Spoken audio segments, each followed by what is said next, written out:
علیکم ورحمۃ اللہ وبرکاتہ۔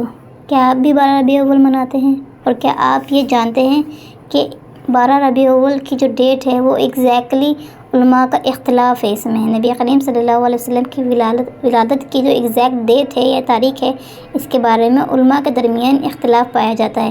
12 ربیع الاول کی مشہور تاریخ ہے، لیکن اس پر اجماع نہیں ہے۔ اب سوال یہ ہے، کیا نبی صلی اللہ علیہ وسلم کے زمانے میں یا صحابہ کرام کے دور میں ہر سال نبی صلی اللہ علیہ وسلم کی ولادت کے موقع پر کوئی خاص عید جیسا ڈیکوریشن یا جلسہ کیا گیا؟ اس طرح کے کسی خاص سالانہ سیلیبریشن کا تاریخ نبی کریم صلی اللہ علیہ وسلم یا صحابہ کرام سے ثابت نہیں ہے، لیکن اس کا مطلب یہ بالکل نہیں ہے کہ نبی کریم صلی اللہ علیہ وسلم سے صحابہ محبت نہیں کرتے تھے، بلکہ صحابہ تو نبی صلی اللہ علیہ وسلم سے بے پناہ محبت کرتے تھے۔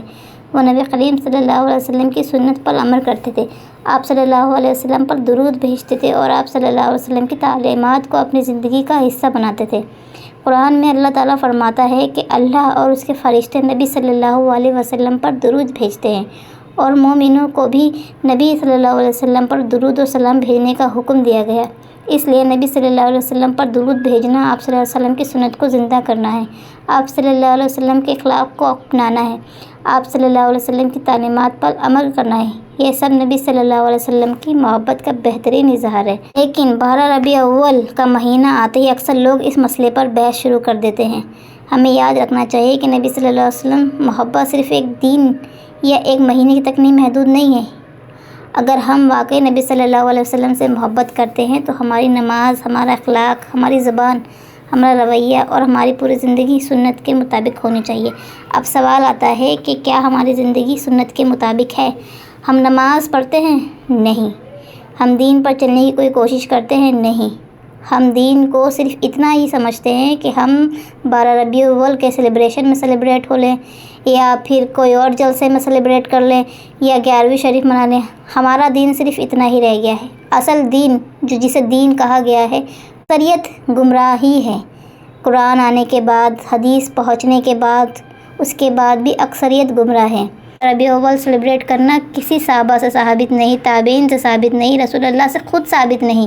صحابہ، تابعین، یہاں تک کہ ان کے گھر والے جنہیں اہل بیت کہتے ہیں، وہ بھی کبھی اس جلسے کو مناتے ہوئے ملے آپ کو؟ نہیں۔ لیکن پھر بھی ہمارے یہاں کروڑوں کا، لاکھوں کا خرچہ کر کر اس کام کو کیا جاتا ہے۔ یہ لاکھوں روپے کسی غریب کی مدد بھی کی جا سکتی ہے، لیکن مدد نہیں کریں گے، یہ کام کریں گے جو نبی نے نہیں کہا۔ اب جو نبی نے تلقین کری ہے کرنے کے لیے وہ کرے نا۔ رسول صلی اللہ علیہ وسلم خود بھوکے رہتے تھے، دوسروں کو کھانا کھلاتے تھے، لیکن ہمارے یہاں یہ مسئلہ نہیں مانیں گے، یہ سنت نہیں چلیں گے، نماز پڑھنے کی سنت نہیں پکڑیں گے، وہ سنت پکڑیں گے جو خود مرضی آئے گی، مطلب وہی دین لیں گے جو خود چلا سکتے ہیں کہ ہاں یہ ہمیں ایکسیپٹ ہے اور یہ دین ہمیں چھوڑ دینا ہے۔ لیکن قرآن کیا کہتا ہے؟ قرآن کہتا ہے کہ پورے دین میں داخل ہو جاؤ، کچھ چھوڑ دو گے، کچھ اپنا لو گے، ایسا نہیں چلتا۔ اگر آپ مسلمان ہیں تو آپ کو پورا دین میں داخل ہونا ہوگا، یہ نہیں کہ آپ کچھ اپنی مرضی کا ایکسیپٹ کر لیں اور اس میں پھیر بدل کر لیں۔ ملیں گے نیکسٹ ویڈیو میں۔ جزاکم اللہ خیرہ۔